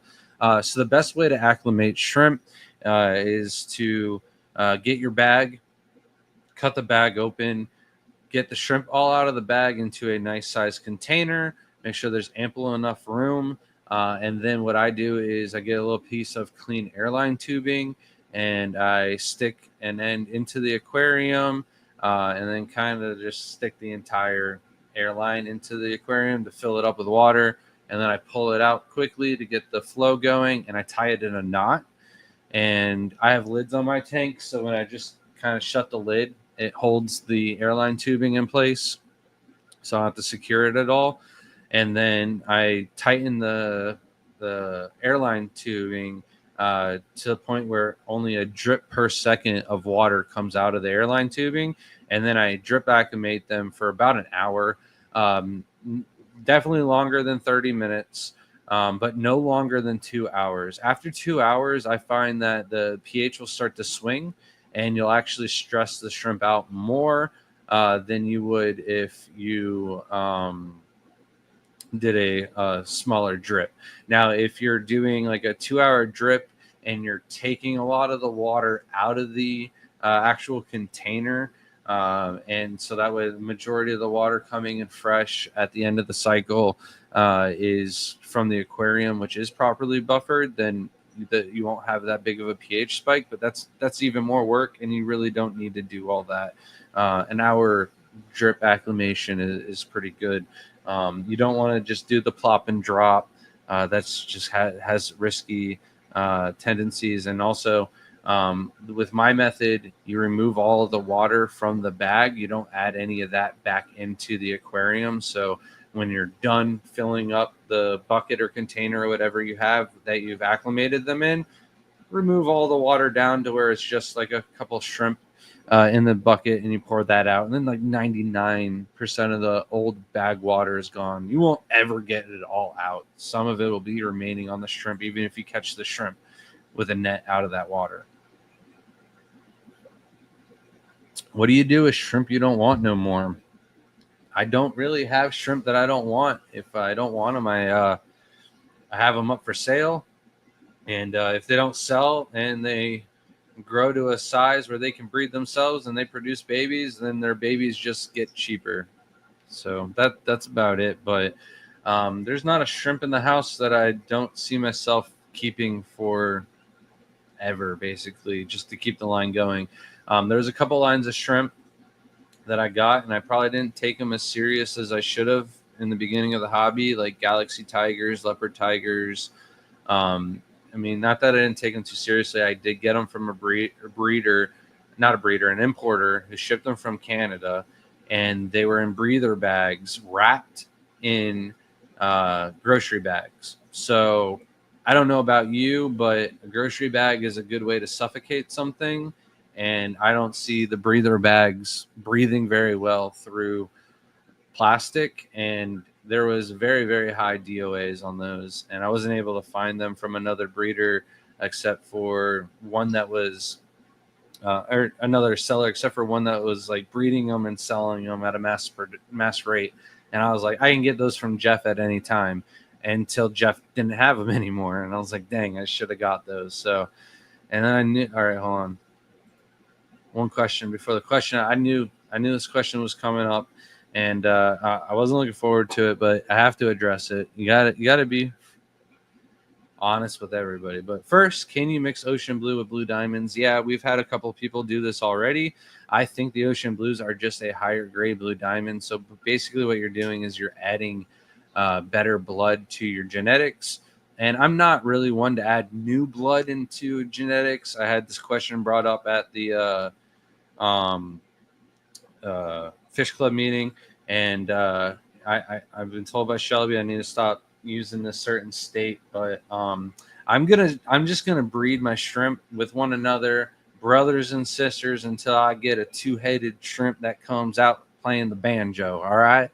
Until I get that, yeah, I'm not adding any new blood, but adding better blood, adding higher grade genetics into a tank. If you have the money and you don't want to wait for the babies to come out and then remove them in generation after generation to get to the point where you want to be, and you just want to buy those, then buy them.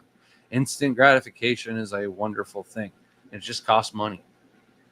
All right, here's the question. How are the baby newts? So I don't know exactly what happened, but I believe planaria pretty much got all of the baby newts. I didn't notice that there was any planaria in the aquarium until I started feeding the baby brine shrimp, and then I started noticing there was a couple planaria here and there. Where the planaria came from, I don't know. It's not a shrimp tank, so I don't really pay attention to it like that. Before the newts were in there was some fish in there. So I've never really had it on one of the rotations with the shrimp tank, so I don't have to worry about any of the other tanks having planaria. But I didn't notice them until like right before we left for Colorado, and I didn't really have a time to catch 200 baby newts out of the tank. And I was like, the planaria might get some, but they're not gonna get all of them, right? And when I got back from Colorado, there was like 4 of them left. So, and I didn't think that the planarias were the culprits, but they're probably the case. There wasn't dead bodies. The water wasn't murky or anything like that, and the planaria that I could see were definitely fat, and they weren't fat and full of pink bellies like they were from the baby brine shrimp. So I have treated that tank with the no planaria. I didn't use any of the Fritz treatment just because I want to save that for a shrimp tank. But the shrimp that were gifted to me from the club, one of the bags had a planaria right on the side of the bag, and I added the plant that was in that bag purposely to the aquarium so I can get some planaria going in that tank with the shrimp, so I could dose. Man, I can't think of the name of the product right now, but it's a Fritz product to kill worms. So get rid of the planaria with that and make sure it's shrimp safe. Because I think someone said the no planaria is not being made anymore, and I got like 3 bags of it still left. So I haven't had to do any shopping for it yet, but I also know of another ex-breeder that has a bunch of full expired unopened bags. And I don't think the expiration really matters on poison. Might be a little weaker. I'll just use more of it, right? All right. Okay, weird shrimp breeding question, but how do they do it? Sorry, just wondering, assuming there is contact. Yeah, so what happens is the female will release hormones into the water, and this is when her saddle, which is like the eggs that are unfertilized right before the head of the shrimp, when she's ready for those eggs to be fertilized, she'll release hormones into the water, and the males have extra long antenna, and that is mainly to sense the hormones in the water and then find that female. So the males do what they call dancing, but there isn't really any dance. They're just kind of swimming and going crazy in the aquarium. I get a lot of videos sometimes where people are like, my shrimp are freaking out. What's going on? And they'll send me this video, and it's pretty much the males just swimming around the tank, and they're trying to find that female that's ready to go. And what happens is the male just basically latches on to the top of the female shrimp, goes to either side of her, kind of shakes, and then curls up a little, and then flings off. And not long after that, the eggs are fertilized, and then they drop down to her swimmerettes, where she will hold them for roughly 30 days until they will be born into the water as a miniature shrimp. All right. Oh, that's to somebody else. I have that problem. I should really read these before. I have a shrimp in the mail that was supposed to be here last Thursday and yet to receive them. Package is delayed. What are the odds of them surviving? So they came from me. I wouldn't be worried about them. I would be completely fine with the shrimp in the mail for that long as when they arrived to your house, they didn't sit on the porch for an extended amount of time. So our DOA policy is within an hour of them being delivered. And I don't really like if they've been delayed for a week or two in the mail. I don't hold that against you. That's on the mailman. So um, if there's dead when they first arrive, I 100% I make that right. I take care of you, and we'll reship a new box, and hopefully there isn't any delays moving forward. But if they arrive and you get them before they sat outside too long, most of the time the shrimp are just fine in the bags for up to 2 to 3 weeks. If they didn't come from me and they came from a seller that does imports, and they're Neocaridina especially, what happens with most of the imports is most of them are full-size females. And when you do ship out shrimp, the females are generally the first ones to die, especially the pregnant ones. I've tried many times to hook up a friend with a pregnant shrimp in the mail, and one of three things happens.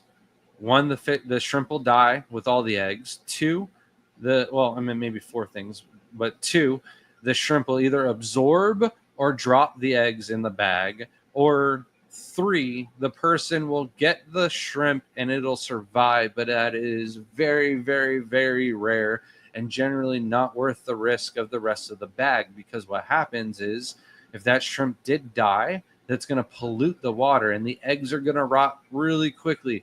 The good chance that the other shrimp are going to eat the eggs before they really rot and pollute the water, but then they're not going to eat the rest of the other shrimp at all.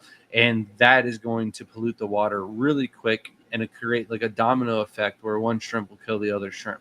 So that's why we send like juvenile shrimp around 1 centimeter in size. I try to do as big in that 1 centimeter as I possibly can. But sometimes they come out, like 3/4 a centimeter in size, and they're still going to outperform and last longer, and they're still made out of rubber and magic like kids are. They can hit the ground running. They're going to adapt to your water parameters. They're going to acclimate and get situated. And in the long run, they're going to outbreed any shrimp that you get that are full grown, that have been imported and gone to 3 or 4 or 5 different hands. So depends on the seller. If they're homebred shrimp, I wouldn't worry about them too much. Also, one thing that I feel like sets us aside from the rest is the amount of water that we change in our tanks. I feel like that gives the shrimp the most the highest % chance of surviving with the most pristine water possible. So us doing like a 50% water change within like the last 2 weeks or 3 weeks tops of your shrimp getting shipped out means, with a very low bioload that the shrimp have, that the water is going to have almost zero pollution in it. Oh, I'm sorry. I'm pulling up the wrong ones. I should have pulled out the tubs this weekend. We had 7 inches of rain. Yeah. I made sure I ran the muck buckets outside because we had a cold front come over and a bunch of rain filled up like an inch or two of the buckets at least. I've had shrimp breed, but always just see them buried, etc. Never seen the act.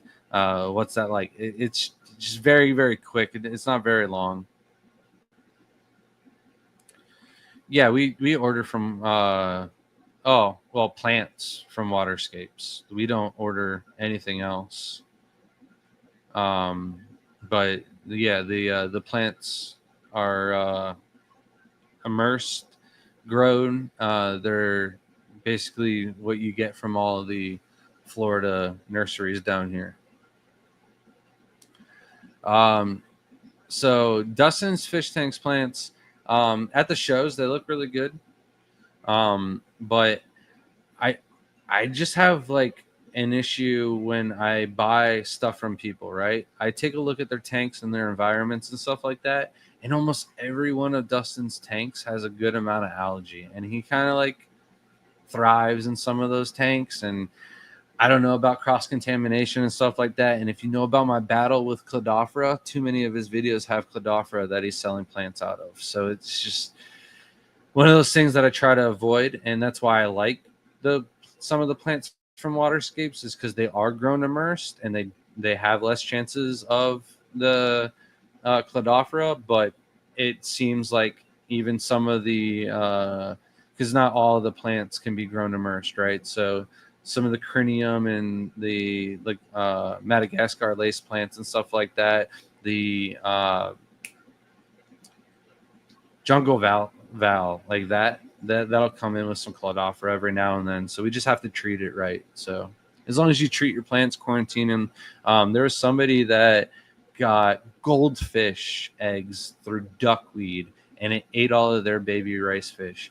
And they were kind of trying to throw hate at the seller who put it in the auction. Like, how could you do this? You need to warn people. Da da da da da.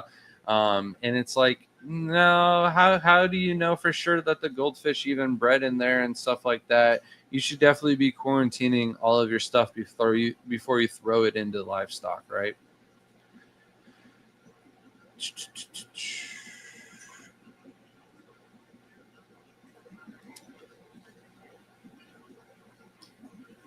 Immerse and acclimate submerged plants before he sells. Not many. Yeah, not a lot of people do that. Which is why we try to buy the plants for some of the shows weeks in advance to kind of let them sit out. And I'm lucky enough I can throw them in tubs outside in Florida and not have to buy extra lights and stuff like that. And I actually threw all the muck buckets like along the side of the fence. So I just kind of like wedged the hose at the top of the fence, and I just let it run to do like 1,000% water change on the plant. So the first 2 days I'll hit them with the algicide treatments that I do. And then after that, 1,000% water changes, and the plants really thrive. And I know that they have the lowest chance of having a bunch of algae on them. And it's so hard to keep up with the amount of plants that are being sold in the United States. And we don't really have any really good nurseries here in North America. So it's hard to keep up with the demand. So pretty much everybody is buying and reselling plants. And it's like that too with shrimp. Like I'm one of the very few. Yeah, it's full of trial and error. If you ask me where I learned the most about plants in the last year, doing the outdoor tubs with Layla and buying plants from the nurseries and seeing how they do in like softer water compared to hard water in certain plants, and even you break the plants down into different varieties and you see differences there. There's the learning curve was way larger than what I thought it was going to be, and I'm still trying to figure out like how to do things at a nursery level without finding out their secrets and without using a bunch of fertilizers and stuff like that. That's what I want to try to avoid, using the rest of the operation. So I don't have to use the fertilizers. So if I can incorporate the pool and feed all the aquatic plants with the muck from the turtles and stuff like that, that'd be ideal. My Neocaridina lived 9 days in sub-zero temperatures. Yeah. So as long as the water's moving, water can actually get below 32 degrees. So the Opa Ula, oh, yeah, the Opa Ula did not. I don't know why this year the Opa Ula have not been doing the best in the wintertime, but it's sad to hear that. I've seen other nut extract products on the market. Can't think of names right now. Yeah, if you do come up with one, please send it my way. There used to be another product, and it was really good at killing blackbeard algae at the same time, sold by this one shrimp guy, and it never posted the ingredients. So I wonder what that one would. That would be a gold mine, but it might not have been like FDA approved or something like that. I've never heard of vampire shrimp really doing anything. I don't get a lot of reports, but I know Ruben keeps them with a bunch of Cory catfish and discus, and he's had them in there for years without having any issues. But those are all kind of bigger fish than killies and rice fish, clown killies, that is. Sometimes buying immerse can bite you in the butt. Like Java fern can have an inoculable fungal infection, but it only manifests when submerged growth begins. Yeah, I've never actually seen that. I know most of my Java ferns will kind of like die off in the immersed growth, but then they'll grow submerged growth at submerged. I can't talk anymore. It's past the point now. But it grows like baby plantlets at the end of all the leaves, and then at the rhizome itself will grow more. So I've had like a fear for like a year because we were selling those Java fern mats, and we go to these shows, and it's one of the plants that I recommend to beginners. And I like to stand behind my information.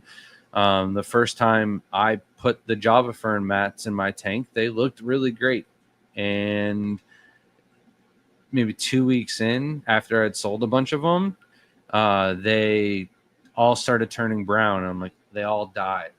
And I was like, man, if this is what happened to everybody else, I'm going to hear a bunch of bad remarks last year. But when I went to go remove them, the bottom had like a whole bunch of new sprouts growing up, like the phoenix rising from the ashes. And I talked to a couple people, and they're like, yeah, it all died off, but then it grew back real quick, and it's my favorite plant in the tank, and it was definitely worth the money. I didn't really get any really bad complaints. I think I did have one person that talked about their Java ferns like all melting off and turning brown, and they threw them all away, and they wish they had known that information sooner. But the Java ferns from the nursery, they're pretty much gonna have a 50% chance of dying all off and then regrowing. So Richard Reynolds and me, I'm trying to figure out if on Thursday, if we can get the kids from school and I drive down to Richard's house and I'll check out his population of CPDs, and maybe on the way home, if I don't make it there on the way there, maybe I'll stop on the way home. And if I do, he's got enough, I'll bring some to the house. I've got an empty tank once I move the tiger teddies outside, and I could probably do that soon before the show, and maybe carry some more of Richard's, because Richard's was the CPDs that we were selling on the site before. They did really well. We never really had any DOA issues or anything like that. They're very hardy, very good quality CPDs. But Richard doesn't ship or anything like that. You can check out Richard's channel though. Go with the flow. He was in chat. I don't know if he still is. He works early in the mornings. How's it going, Joseph Stanley? Hope you're doing well. All right, we are going to be wrapping it up here. I am at the end of the chat already, so I want to appreciate, or hold on here. I want to give a quick shout out to Johnny Best, Toop Dog, Phil, and Rinks and Stephen P. For you guys' continued support and donations to the stream tonight. It really goes a long ways. We, of course, will be using those donations to go back into the stream. We'll do some giveaways and stuff like that coming up here in the near future. So next week's stream is already all planned out. And I did give a little kind of contest in the last live stream on what new shrimp I got this week. Somebody guessed Sulawesi shrimp. That was wrong. We got some Bloody Marys. So I do have some of those back in the house. Again, we'll be working on those, and hopefully I'll have those to offer on the website by the end of the year. So, all right. Thank you, everybody. We will see you next week.